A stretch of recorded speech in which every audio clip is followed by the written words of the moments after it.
Howdy, everybody. Bob Tallman for No Spin Rodeo. No politics, no BS, just hard-hitting news and rodeo commentary from two of the most trusted sources in our sport. Kendra Santos, Tommy Joe Lucia. Listen up. Here we go.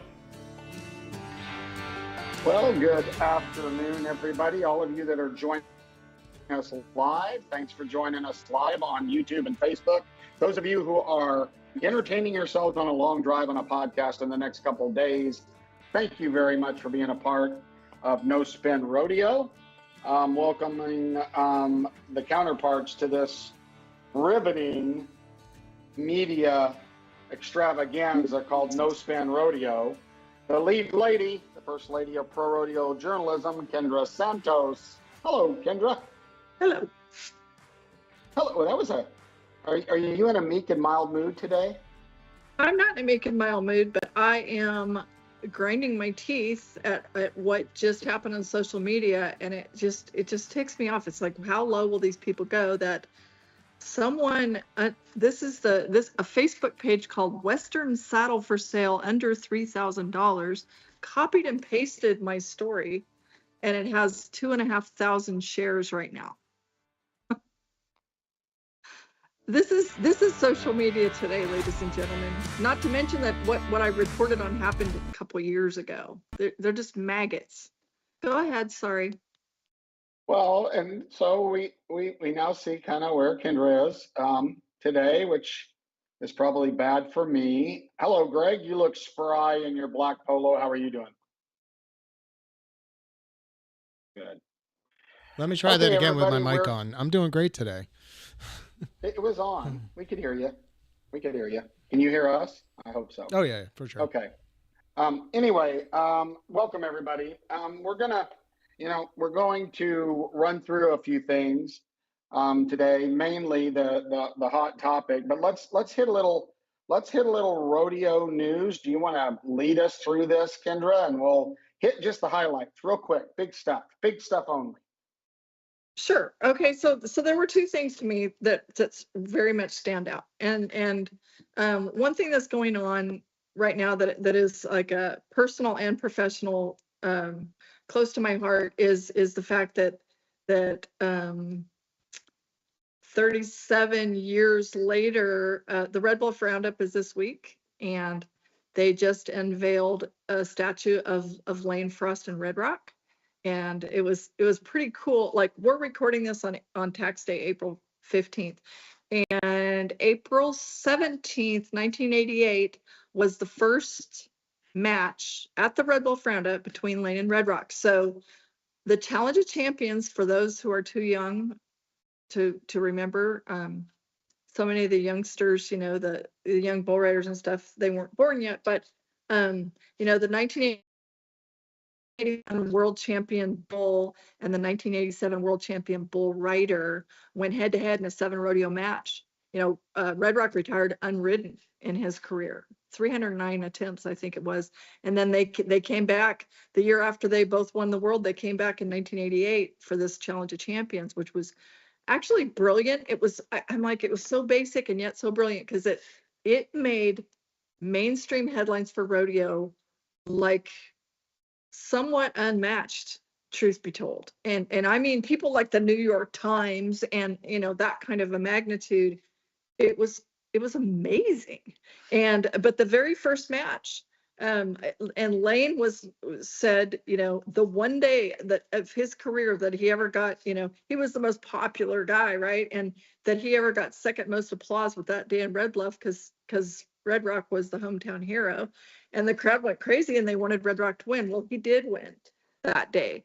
But cool that this bronze, okay, the same artist, Jim Stuckenberg, who's a world-renowned artist and has pieces in Ronald Reagan's collection and everything else. And him and his wife, Anita, were longtime renters of mine when I bought a little place here so that my boys could go to the best schools in the area. So that's small worldy, but he was the same artist. This too is a larger than life bronze that he did for Red Bluff, and He's the same artist who made in 2014 made the bronze of Lane and Red Rock for Clovis for their centennial um, celebration. It's gorgeous. It really is gorgeous and really Greg, cool. can you bring that full screen for me? I want to look at that. It came from my little area here on the central coast of California, and John Growney came down here to my little neck of the woods and personally hauled that bronze back up to Red Bluff and put it out in the barn at the Growney Ranch, and till they could set it up, and then they covered it with a parachute for the unveiling this week. So it's pretty cool, and I think fun to relive as we go into the spring run is, okay, Red Rock won the first one, and Red Rock won the second match in Clovis, and then Lane became the first to ever ride Red Rock at Reading, and then Lane struck again the fourth match in Livermore, the fifth match in Sisters. Red Rock came out on top at St. Paul on the 4th of July that year in 1988. And so it was 3-3. So like all eyes were, on this thing, and people just everywhere were following this. And in Spanish Fork, the final showdown, Lane came out on top and ended up winning it 4-3. But that was an extraordinary experience. And I felt like a few of us were kind of just, I don't know if we looked into it or were tapped by God, or I don't know what, but it was like that being a part of that and living that with those guys was I say one of the great honors of my life and career. It was really cool. And there were, things that have come out, like, I'm thinking about this, and it's like Lane, that year in 1988, Lane had his bull riding university at the Growney Ranch. And then, of course, we lost Lane that next summer at the Daddy of them all, the summer of 1989. And so he already was going to do his bull riding university that after that year's NFR2. And then, of course, we lost him. Well, that's the year that Tough won the gold buckle, riding his last one 8 seconds for the win, and another 8 for Lane. You remember that? Uh-huh. And then, and so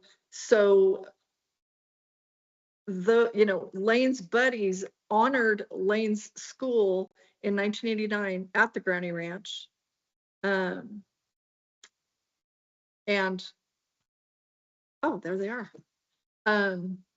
So that's Cody Lambert, Ty Pud Murray, Tough, Growney, and Jim Sharp. And so Tough has a shiner because he stepped up at the school to show the kids how it was done and got jerked down and stomped and ended up at the emergency room. And so he's got a nice shiner there. But and then they all went skiing in Tahoe.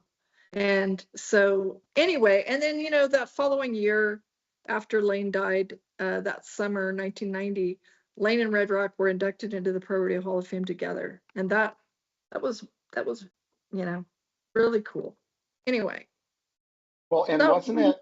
I don't want to get the reporter right, but it was one of the first times that rodeo had made mainstream media, and wasn't it George Michael's that covered?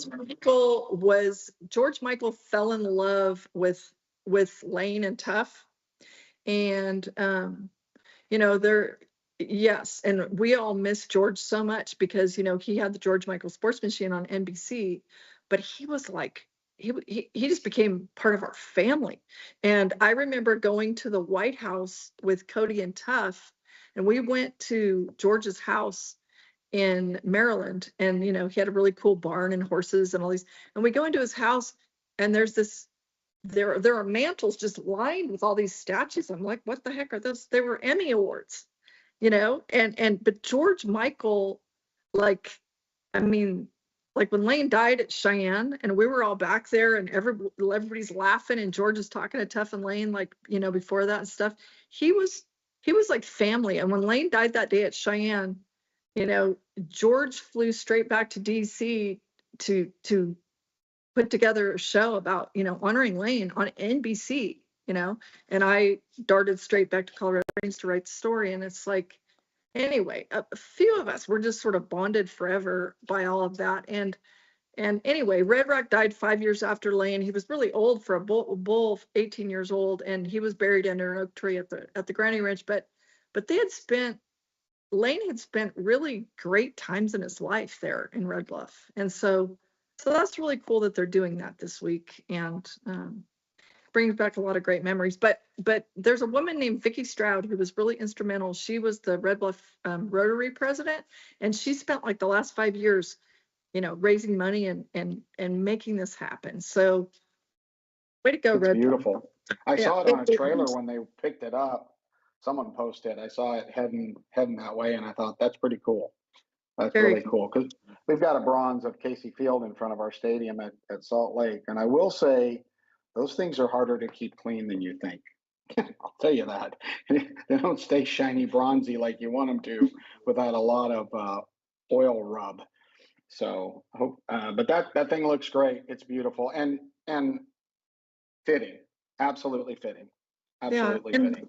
and the artist, incidentally, since I knew him personally as a renter all those years, he was born deaf, and the other part of his professional life was that he worked at the racetrack under D. Wayne Lucas and Really, helped train racehorses. He was a pretty interesting guy, and trained racehorses for a long time, but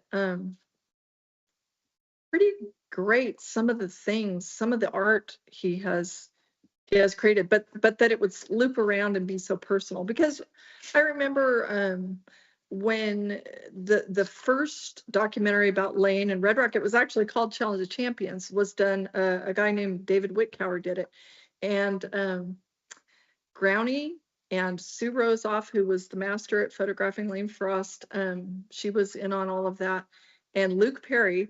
They were having a showing here in Paso Robles where this bronze was created, and there was like a film festival, and they were having a showing here, and Luke Perry, John Growney, Sue Rosoff, they came to my house here in the boonies for dinner that night, and Luke Perry single-handedly ate my entire pineapple upside down cake.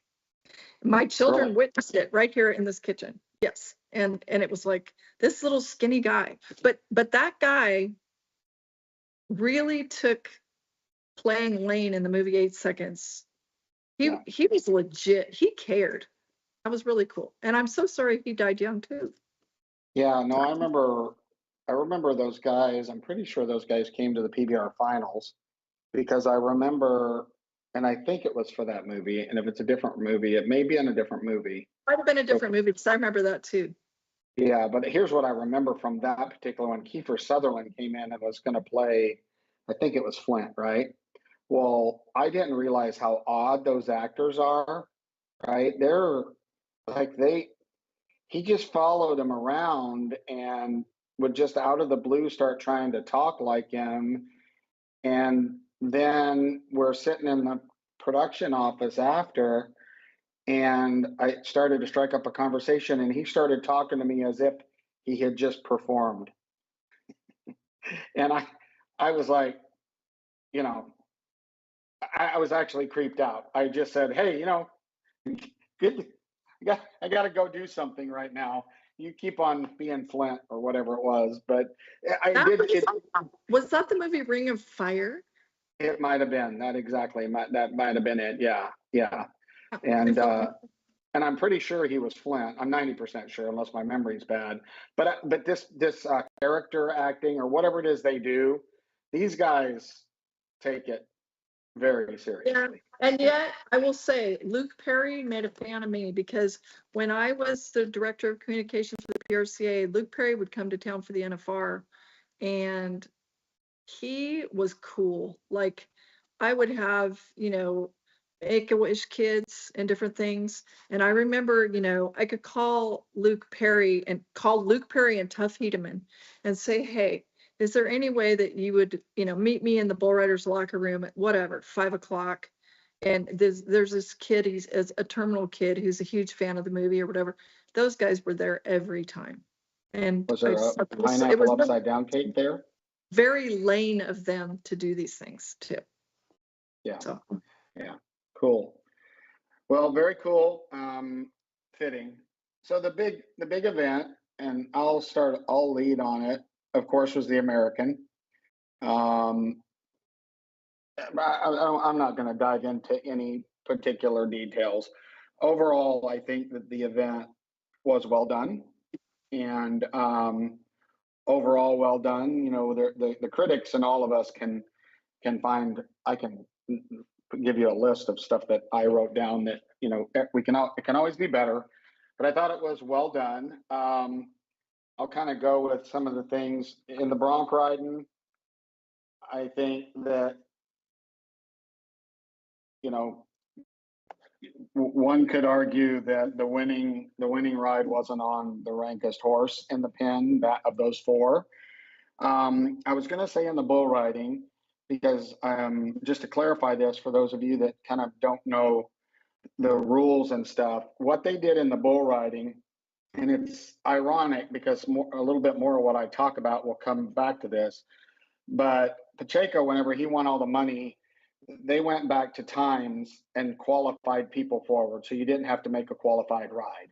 Well, one of the things that happened after that through conversations is that in order to advance or to move forward and to qualify your way to the million, you had to make an 8-second ride. You had to make a qualified ride. And I love that. I think that's exactly right personally.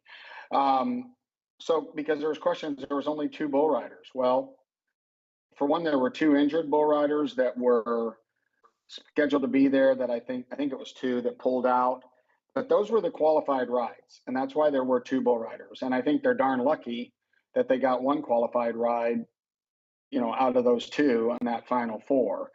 And so I thought, so that's why, if you were wondering why was there only 2 bull riders, it's because nobody advanced with a qualified ride, and they did not advance them on buck-off times.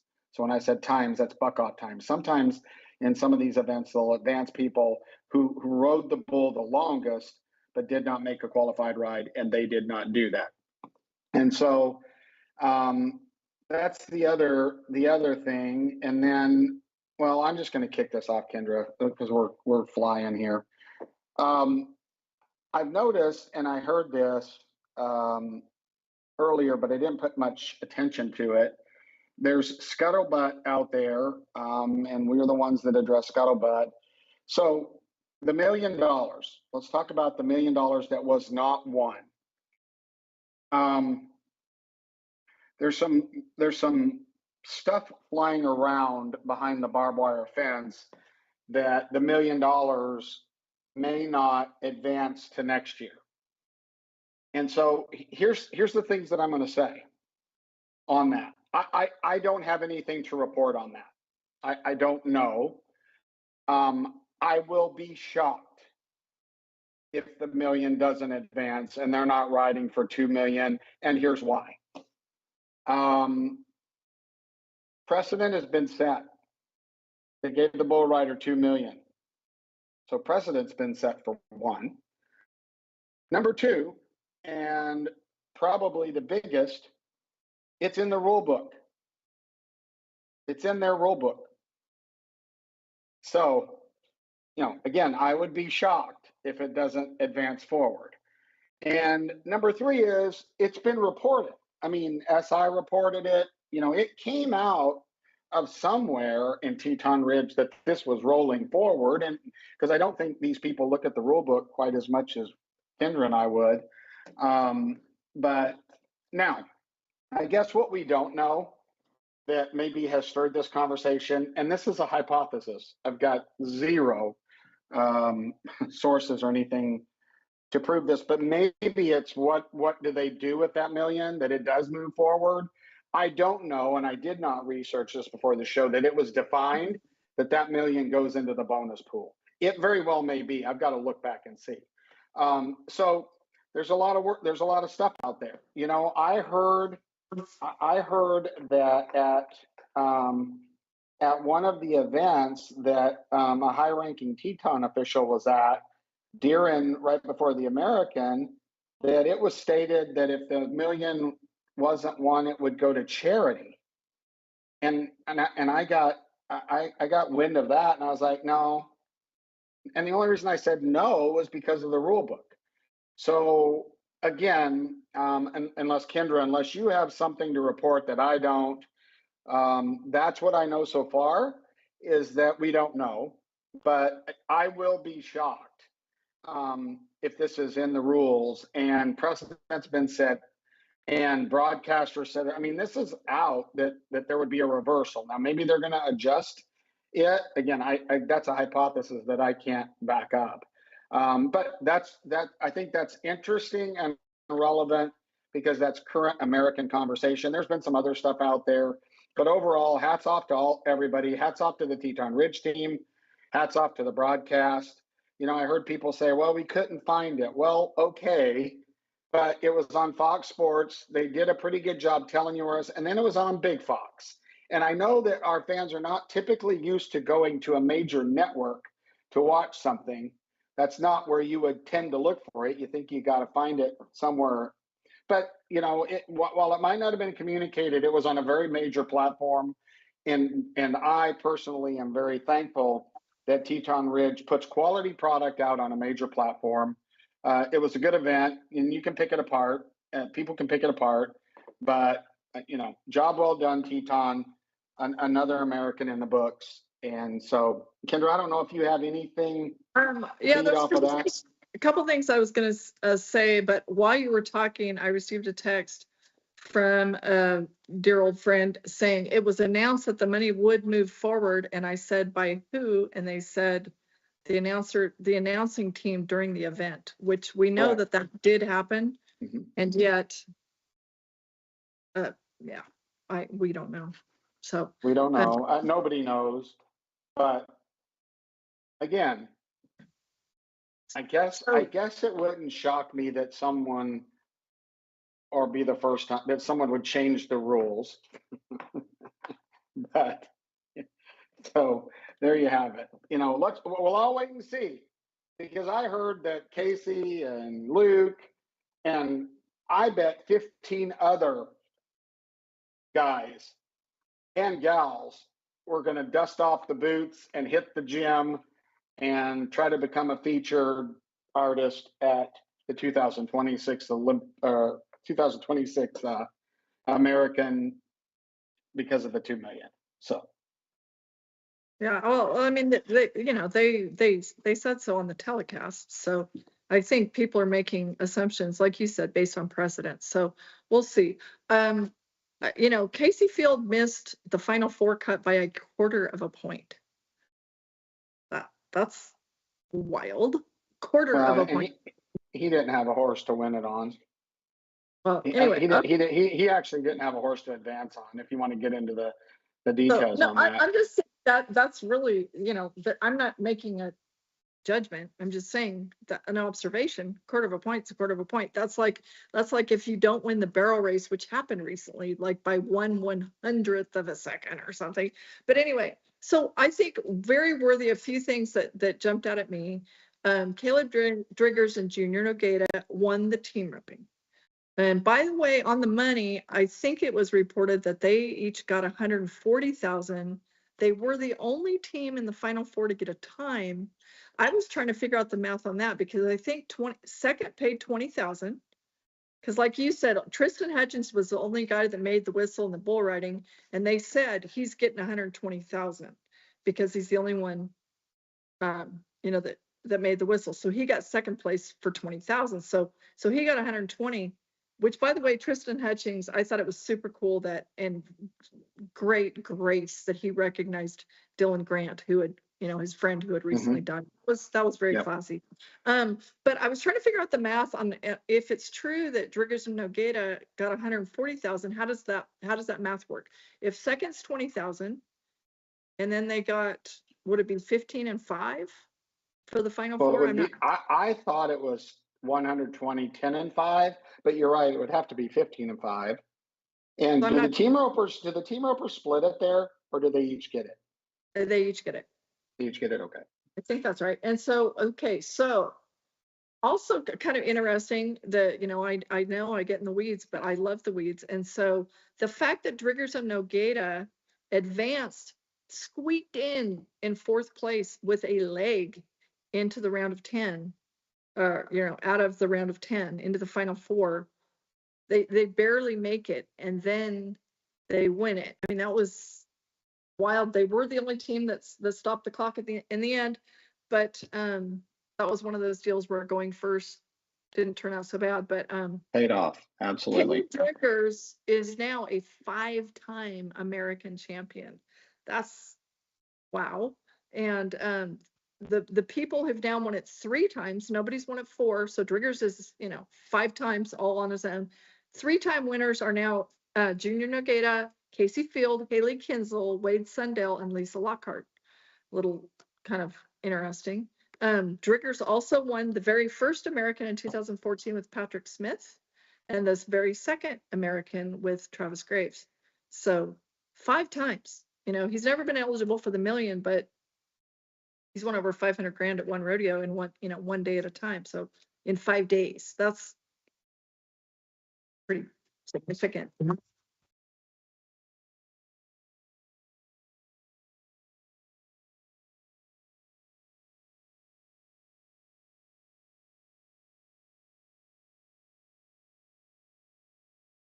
That's not the way they put it up on the telecast, so I don't know.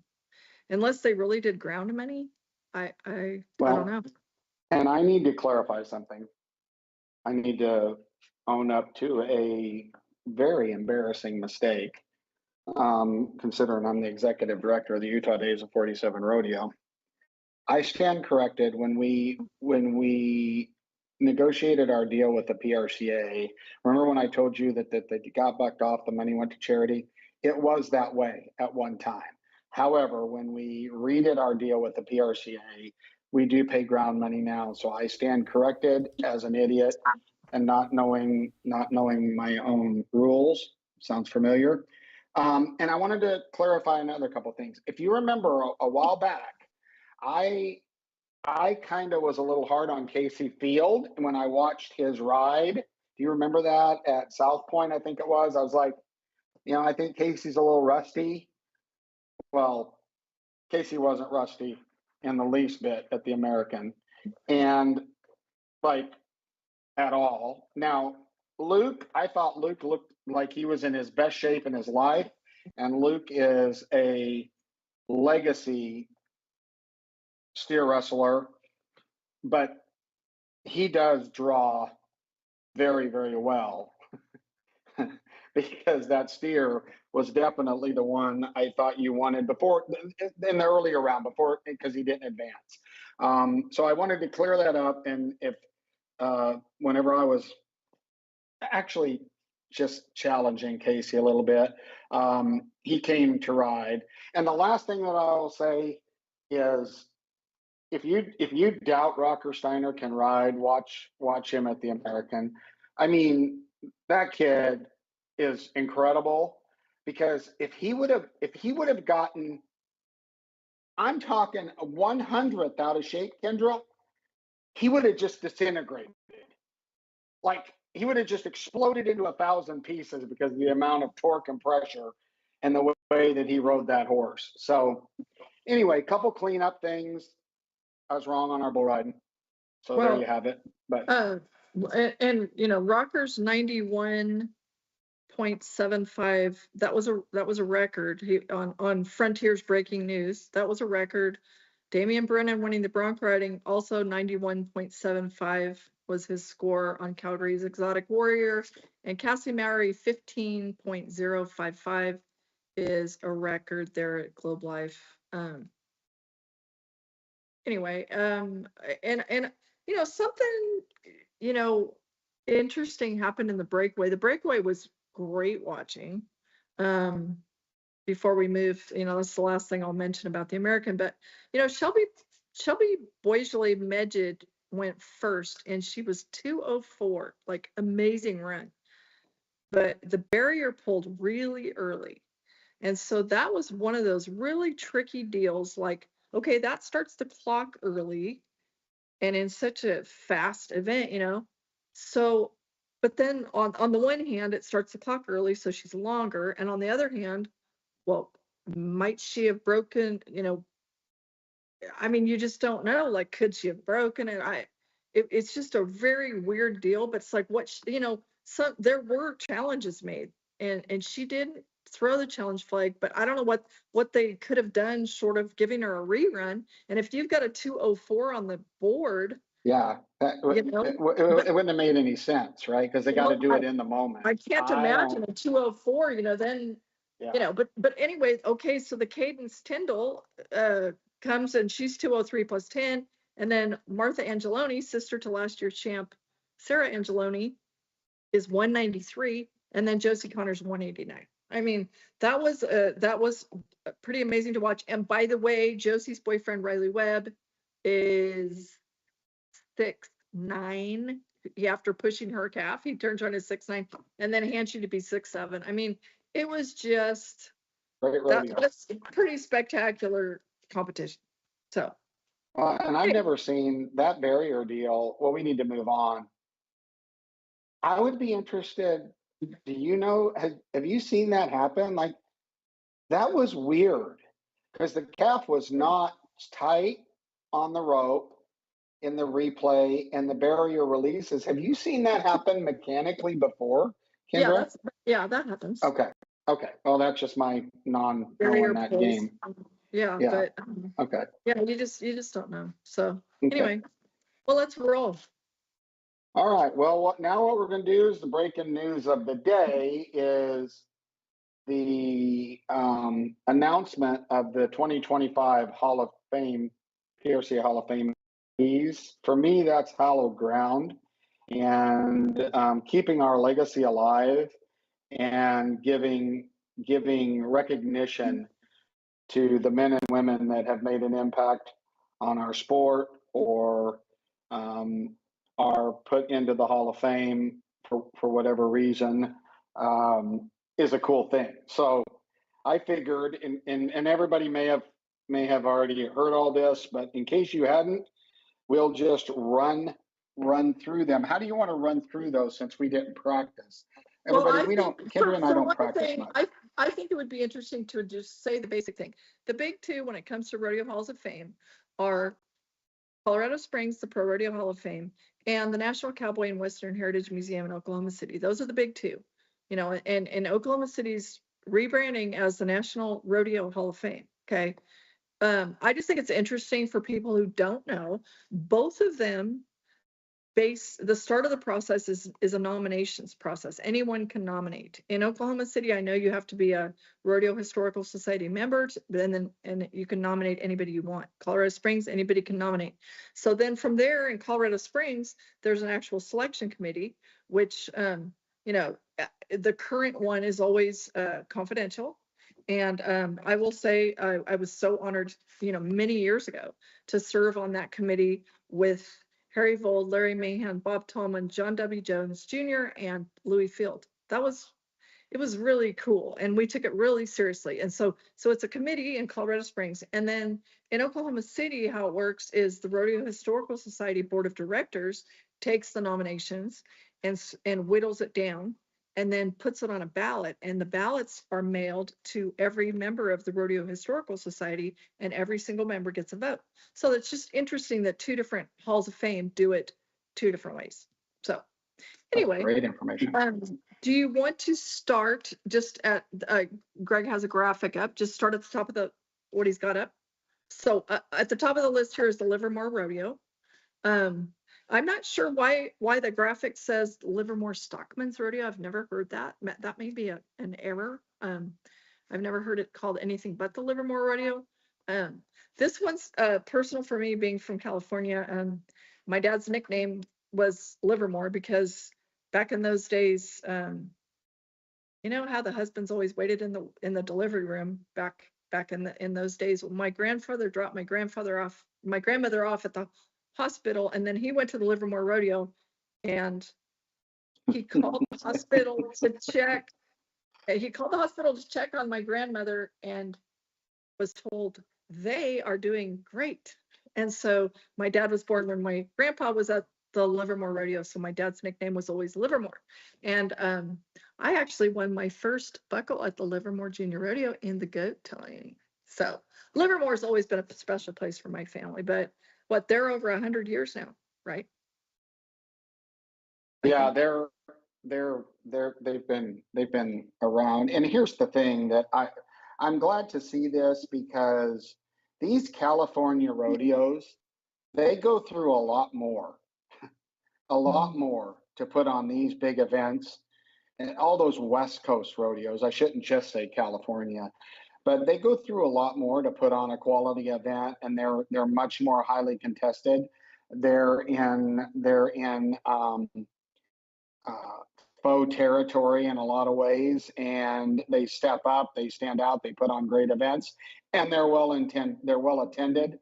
And Livermore, having done this for so long, I think rodeo committees need recognition, because none of everything we do happens without them. So absolutely true. And for people who don't understand what you're kind of trying to say, politely, is like when people will go out of their way to outlaw mutton busting, for example, which they did, or different things like that. It's like, wow. But anyway, also in the history of our sport, California, my dad's generation, how quickly people forget, but California was an absolute, the original cowboy capital, and an absolute hub of a place where so many. I know your rodeo originated in California. I know.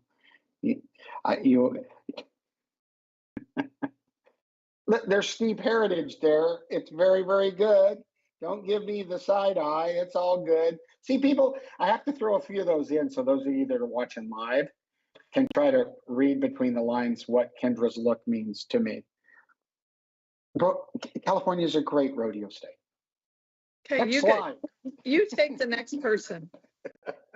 You go ahead and take this next one. Steve Priscilla, 14 times to the NFR, and a world champion. What I read said 10, so I don't know which it is. Well, and as a little bit of research has been done on this, I guess we will correct our errors, but there's several of these that the qualifications sometimes don't add up to the years in parentheses and stuff like that. So, but regardless, now I have zero comment, because this particular gentleman, I don't know. And it may be because of the time of when he was playing. 1996 world champion.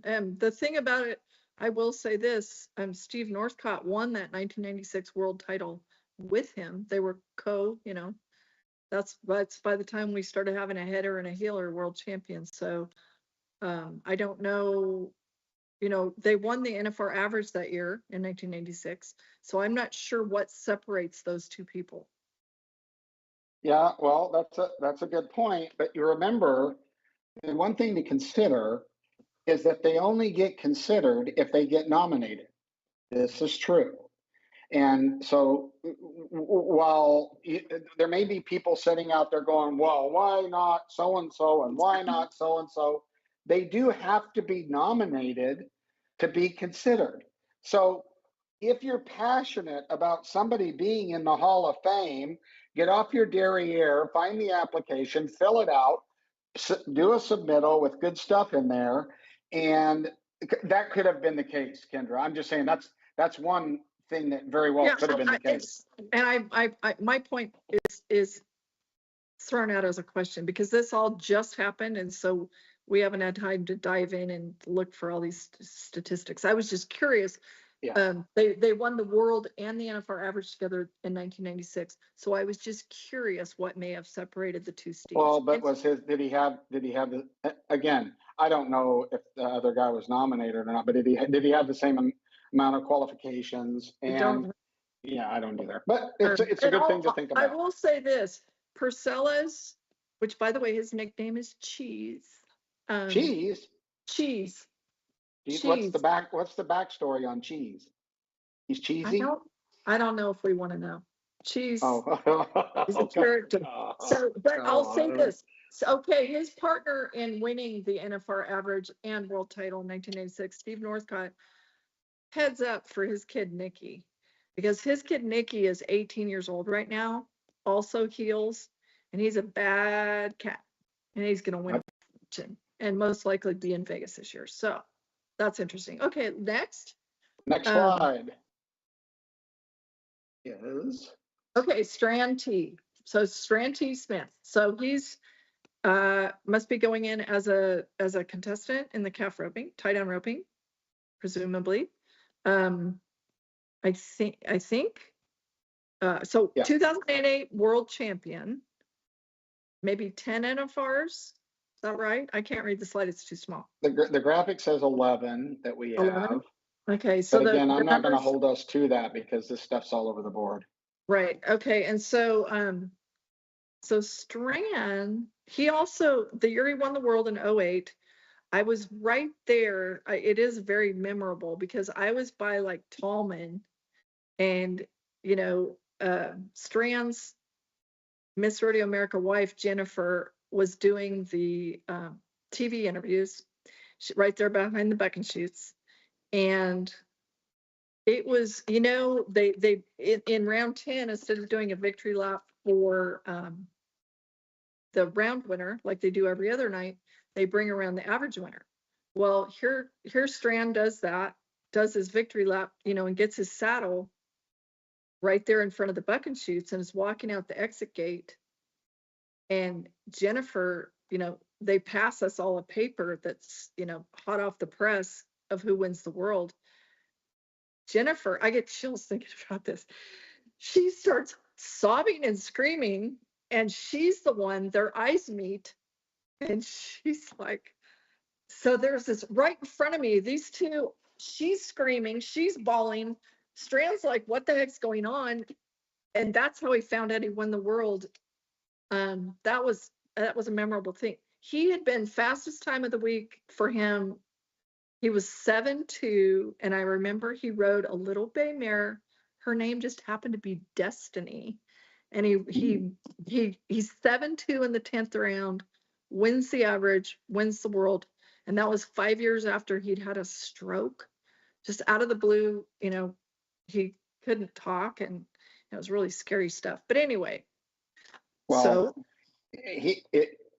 Strand Smith is a poster boy for quality human, good. You know, he's always been super gracious with me, and every time I've ever seen him, he's been gracious with people, and good for Strand. I think that's pretty cool. Congratulations to Strand and the Smith family.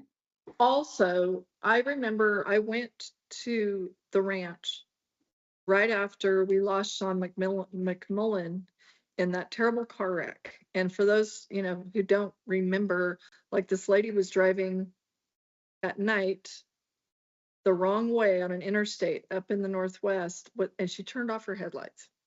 And she ran into those guys head on. Strand was in that car, in the truck, right? And I think Strand was actually in the trailer. And they had a driver, and Sean was in the front, and Strand was in the trailer. And I went to the ranch right after that happened, and it was like we were all just kind of numb. But Strand had just survived that wreck where he lost his traveling partner.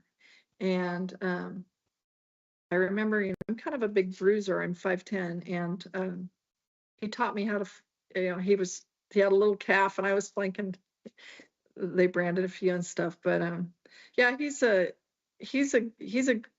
great guy, and his sister Celie, of course, his sister Sherry is Tough Cliff and Cliff Cooper's mom, and Celie has 3 boys, and one of them is Stetson Best, who's he actually right here in my front yard he's Taylor's just very, very dear friend, and he married my son Taylor out here in my yard. So they're That's super they're a cool. wonderful family.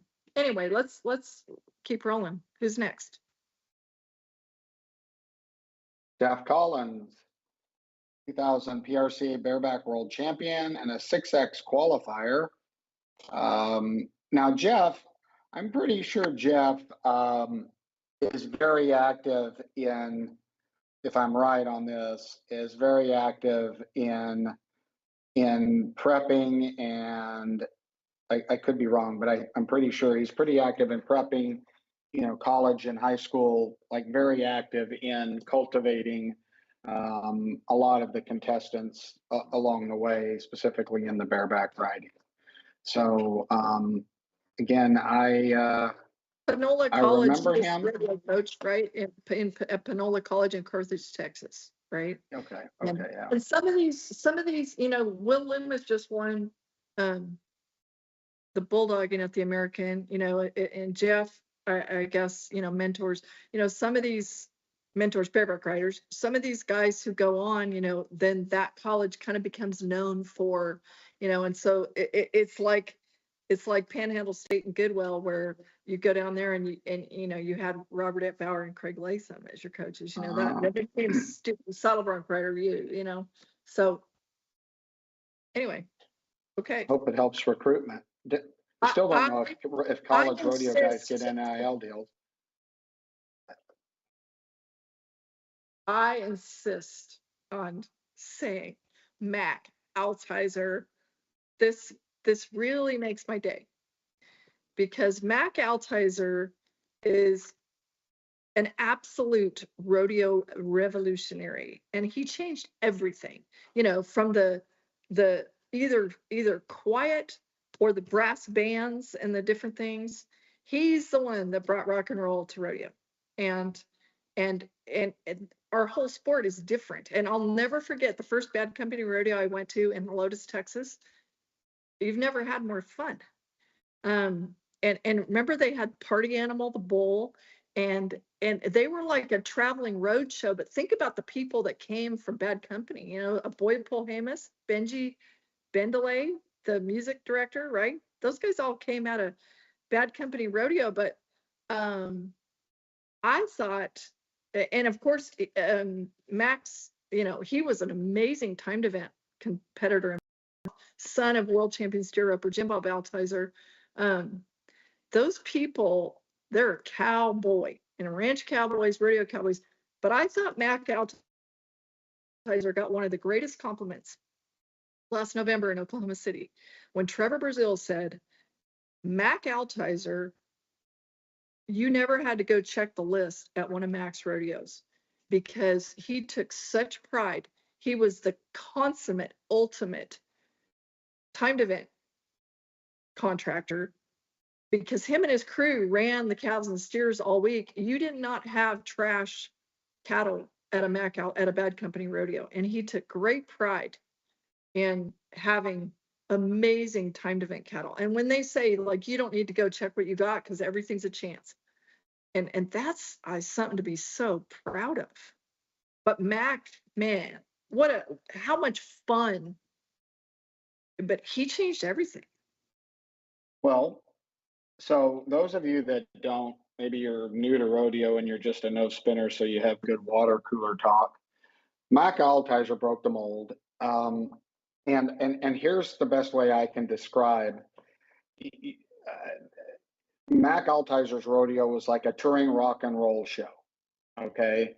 In a lot of different, I think he fundamentally, he had tour names for the tours. His set of events had tour names. They worked with, they got rid of the old school music, the 6-piece brass bands like I heard in Fort Worth forever, and then they would name animals to match the songs. A lot of the stuff that you see today, that the music players smile and go, look at there, I nailed it. I just played Pretty Woman when Pretty Woman bucked out. Well, that stuff was choreographed in the early days. Pate Brand, was a very brand oriented. He had the Bad Company mark, right? The skull that you, even if you don't know it, you've seen it. One of the best branded and marketed items ever. I mean, he was a revolutionary in the sport, and this was going against code. Now, there was a lot of stuff that they did on rock and roll tours that they probably did on these tours too, but he broke the mold and he went against code. Like this was an uphill pull, right? Because there were several lots of people that did not like what Mac Altizer was doing at the time. Well, So it was absolutely out of this world. And like you said, he did name each year there was a theme. And I remember like one year it was like expect the unexpected, or the different things like that. But those guys, they had a blast, and they made rodeos, I mean, so fun. And I remember going to that first one, but they gave a freaking horse trailer for the all around. That was cool as heck. Ty won it. And but it was like, the rodeo's over, and I'm sitting there talking to Mac, and I don't really know him, and he's talking to me, and there's some music playing, and he starts like getting jiggy while we're just like doing an interview. And it's like, then he takes one of my hands and starts swinging me around the dance floor, and it's like, well, I guess we're gonna just have some fun here. But I loved every minute of it. I just think, man, I'm so happy for him, that whole crew. And you watch who will show up for him. If Benji Bendelay, Boyd Polhamus, Casey Duggan, Roach Hedeman, who am I missing?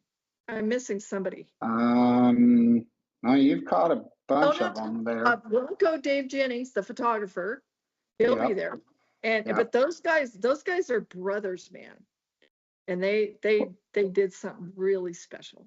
He was a marketing genius. He would go into town, and they had these stickers, and he would take these stickers everywhere, and pretty soon it became a thing to get a bad company sticker in the rodeo communities where they were at. And if you remember Smurf, the bullfighter. One of the things they would end the show is he would get on a bull backwards and ride a bull. Party Animal. Yeah. Was Party Animal not like a dwarf bull, bucking bull? Yeah. And yes, absolutely. And bucked. Yeah. But he was a showman. He would be the ringling, right? Of rodeo in the early days, and you know what, much of what we see. But with a twist, because Mac was all about the Cowboys. He is a cowboy, and nobody's more about the Cowboys. No producer, stock contractor, anybody else has ever been more for the Cowboys than Cowboy Mac Altizer. Right on. Good for him. Note taken. All right.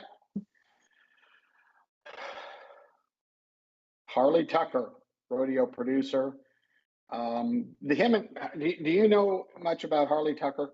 No, I don't. So what I do know, because I worked at Joseph, I clowned and fought bulls at the Joseph days in Joseph, Oregon. That whole family, it's a family tradition. But in the research that I did on Harley Tucker, he was the Harry Vold of his time. He was the start to Rodeo Inc. and the Christensen brothers, which, if again, that's a generational thing. Some of the major stock contracting firms in the business, the origins were Harley Tucker. And you talk about Mac being a cowboy's cowboy. He was, but most of these guys back in this era, they were the real deal, right? He was I think he was like one of the first, like in the 50s, that signed in the Turtles.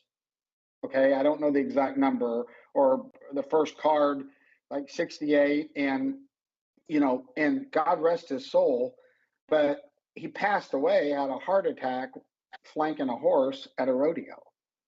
And I would imagine that's exactly how Harley Tucker would want to go. But you know what I think's neat about someone like a Harley Tucker going into the Hall of Fame? So you may be sitting there going, well, I don't even know who they're talking about. That's so long ago. That's the point. We have to preserve these golden icons, these people like Altizer and Harley Tucker. We've got to preserve that, because remember, we want people to walk in the Hall of Fame and learn about the rich history of our sport, and bring out a lot of the stories that you and I tell on No Spin, right? The stuff that is going to be forgotten if it's not passed on. So I think this is pretty cool. Well, and I thought I was really proud of my group, back when I was on that committee with like Harry Vold. We really went out of our road every year to find someone from history who had been overlooked that was very deserving. And anyway, I had Joe seen Mrs. supported. Harley's wife in the picture, but the hat. I hope you guys are watching it. I mean, it's turned up. It's turned straight up white, cocked on the side of her head. I mean, that's classic. That's classic rodeo apparel there. And you said he was from Joseph, Oregon? Well, I know that his family has a long history. I think he's from around there, I believe. But I do know that the Chief Joseph Days Rodeo up there is steeped in his family's tradition, assuming they were part of starting that rodeo. Yeah. That's I an remember, assumption. remember being a kid, and my dad went to vet school with Joe Bergevin, a time-to-event cowboy from the Northwest, and they had 6 boys. And so it was me, my 2 brothers, and those 6 boys, and we camped at the Chief Joseph Days Rodeo. And my dad was all-around champ there. And then 50 years later, just a couple years ago, my son Taylor went up there and was all-around cowboy. So that was that place. I have such fond memories of playing with the 8 boys in the creek there. So. Well, and I know Harley Tucker's in Pendleton's Hall of Fame. You know, Pendleton has their Hall of Fame. I know he's in the Oklahoma City one, and I know they started a fund in his honor. So cool thing. That's worth a Google, by the way, if you want to read about old rodeo history. That's pretty cool. Yeah. Next. This one's important to me. So when I was, I started traveling with my dad when I was 3 years old, and my dad was a barrel man during the Skipper Voss era. And Skipper was the most quiet, humble athlete, bullfighter you've ever met. Like, take $1 out of his pocket and help anybody at any time. That was the person that Skipper was. But again, what we see today in these freestyle bullfights and bullfighting, it started kind of with Wick Peth, and Wick Peth had kind of a different style, but Skipper Voss was the one who started, and those that are big in the BFO and the UFB, all the bullfighting deals, the step through. And so if you want to know what that is, when a bull Skipper, and that's why they called him the dancer, right? Because when a bull would come at him, the old clowns would take a cape. Most of them had caped, baggy pants, and they would run in front of the bull and take the bull's attention and then run like hell as far as away as they could from the cowboy, hoping to not get hooked so the cowboy could get away. Well, Skipper Voss was one of the first to throw a fake, right? Pretend like he's going one way, go the other way, and then turn around backwards and do a step through with these bulls. And like, that's the origin of all of this stuff that you see these kids doing in the BFO. And he's a great human. And I believe Skipper's probably in his upper 80s now. And I am so happy that he got in and is alive to see making it, because he's so humble. And I have a wonderful memory from the last year or two. Skipper was inducted in Oklahoma City, and it was a cool thing. He was up on the stage, and he is very, very humble and was very, very quiet. He was honored, but he wasn't going to brag about himself. And Rob Smits jumped up there and he took a chair up there and was showing people that step through move you're talking about, using a chair. Oh, really? And of course, Rob, the kamikaze kid, came along behind Skipper and was a 5-time, bullfighting champ, world champ. But that was a pretty cool moment, because it was like, Rob, who's now, got to be 65 years old. He was like the kid up there on that stage, but he was showing us all with that chair, the step through move that Skipper. So Skipper, he was a world champion bullfighter, 82. Correct. And worked a couple of NFRs, right? Yeah, and when he won his Wrangler bullfight, he was in his 40s. In his 40s. Yeah, because, and that was 82. He'd worked the NFR in 74 and 78. So, yeah. So then, so obviously he had a lot of game. Yeah, he's super cool. Cool human. Love Skipper. So happy that he made it in there. And he's a Waco, Texas. I think he lives down by Waco, Texas. So congratulations, Skipper. Your turn. Okay, so Tom Miller, what I just have a few notes, and I remember probably 3 or 4 years ago visiting with him in Oklahoma City. He's a very, lovely gentleman. He won the NFR. He went to 6 NFRs, won the NFR average 3 times, so half the times he was there. I remember talking to him about this face to face. He lost the world title in 1975 to Bobby Berger by $5. $5.28. Yeah. So, that's interesting. Now he's being inducted as a notable. And for people who don't know, one of the criteria for being inducted as a contestant is a minimum of a world title. So he will go in as a notable, which I will say people like Denny Flynn and Ace Berry have gone in as the notables. Now, I think though, when he lost it by $5.28, I think that was when they were doing the 10 head. Nope. No, it was the year after. It was 1979. Okay. They did the sudden deaths. Whoever wins the most at the NFR in 76, 77, and 78. That happened in 79. Yeah. All right. What do we got next? Congratulations to the Millers. Well, this has got to be right down your alley, so I'm going to let you go. RTR Little Willie.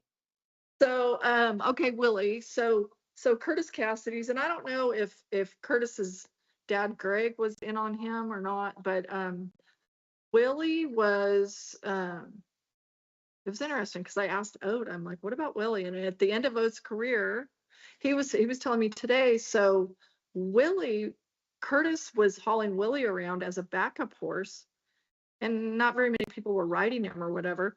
Well, so who was it? Lee Graves tells Oat, I think you think his backup horse because he doesn't make a move, he just runs straight by. And that's what Oat liked in a horse. And so he rode him, like he tried him out, and he rode him like at Oakdale and stuff, and won Oakdale on him and stuff. And he was like, he liked him, and he ended up, he had a chance to buy him, and it was one of those deals where the timing wasn't right, and he probably lived to somewhat regret that. But that horse, Rotemeyers won the world on him in 01. Lee Graves won the world on him in 05. Jason Miller in 07, and Luke Branquino in 08. That's a pretty stout resume. And what Oat mentioned also was he was so good at those big outdoor rodeos, but then how he shined in that little building at the Thomas and Mack was, to be so good at, such a range of places was really special. Well, and I heard that I heard one particular time they loaded him up after Calgary in a trailer, little horse, and drove all the way to like Prescott, right, and unloaded him, and 7 guys rode him in slack. I guess it's one of those heart of a champion horses. I had asked Casey Jones about this horse, and he said, well, this is one of those deals where I was too proud. I wanted to ride my horses, and I should have rode him. So, that's cool. I love when animals are highlighted. That makes congratulations to the Cassidys. Okay, I'm gonna cut in line and go next. Okay. When we get this. Okay. There's Miss Pam Martin Minnick. And an absolute pioneer woman among women, broadcasters. But I think it's the WPRA for the last few years, they send 2 women to the Hall of Fame party each summer now, and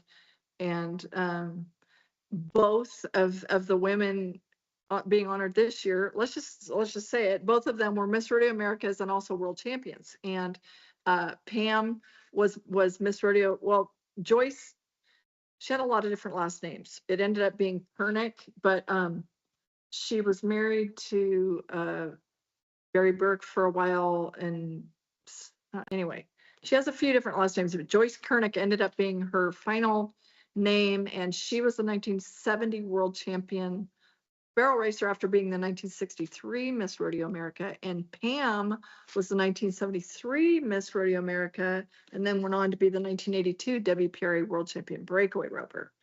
But for me, Pam Minnick, one thing that I've been just a little bit, grind teeth a little bit in recent times is when people make, I'm sorry, false claims of being like the first to do this or that with the women broadcasters. Nobody beat Pam Minnick to the punch on being, she had a rodeo announcer card.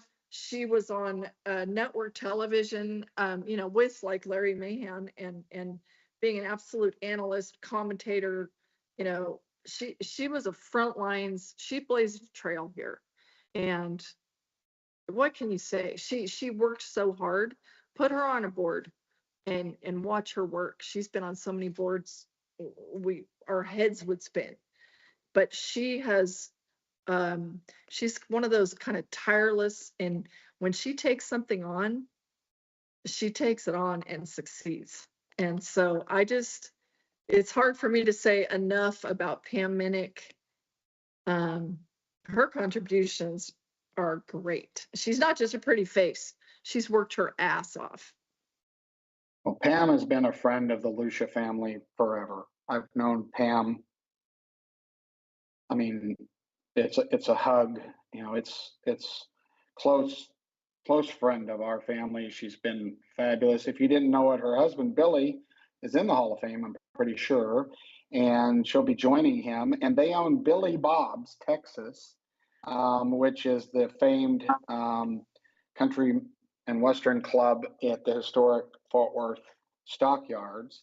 And they've had that forever. They put a bull riding arena in there.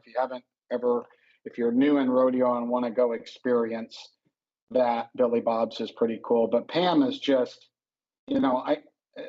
Fort Worth, every perf, right? Pam is there. And Pam's the kind of person, like you said, that's willing to do anything for anybody to help out, to make, she's never been above anything. And she is, without exception, a class act. And I'm so very, very happy that she's being inducted into the Hall of Fame. Yep. She will roll up her sleeves and get down and work. So, okay. And we also should mention that this year's Pioneer Award is going to Red Steagle. Yep, congratulations, Red. Red Steagle's got the Pioneer Award, which the Pioneer Award's, I think, kind of separate, isn't it? It's like a lasting impact. I tried to read what it is. Special award. It's not an induction, Yeah. but it's a special award for sort of a lifetime achievement type thing.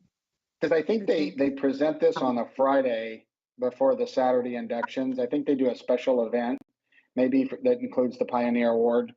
When Red Steagle, the Hollywood, from Hollywood to radio to everything, to music, to everything in between, he sported the cowboy hat and the true cowboy culture. So is this? Do you know? I don't know what the criteria is for the Pioneer Award, but I don't know. Like, I know he sang the song about rodeo, but I don't know what his exact rodeo roots are. I know he loves rodeo. I don't know what all specifically in rodeo. I'm not sure.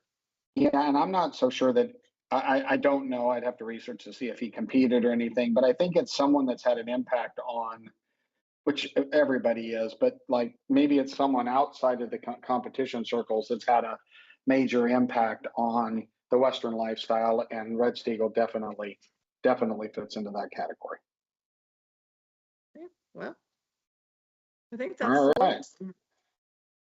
All right. Well, did we skip one? Did we get to the other we didn't talk about the other WPRA.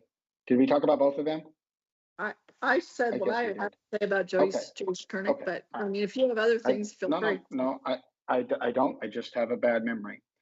Well, so congratulations to everybody, the 2025 inductees to the Pro Rodeo Hall of Fame in Colorado Springs, right next to the PRCA headquarters. If you haven't went there and looked at that event or that venue, it's beautiful, it's well done, and it's cool. It's cool to see it.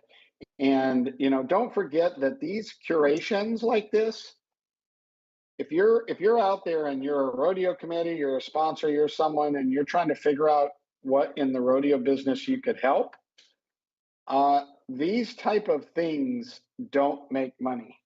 And they need to continue to go. And I know it's charitable contributions and things of this sort that keep Hall of Fames like this going down the road, and stopping by and attending and going and seeing it helps fund it. So don't drive through, don't drive through south on that interstate or north and not pull in and check out the Hall of Fame, because it's pretty dang cool. So, well, we accomplished our goals for today. And any final thoughts from Kendra or Greg before we call it a day on No Spin Rodeo? I was just going to mention that, to put a button on it, the induction ceremonies will be July 12th this summer.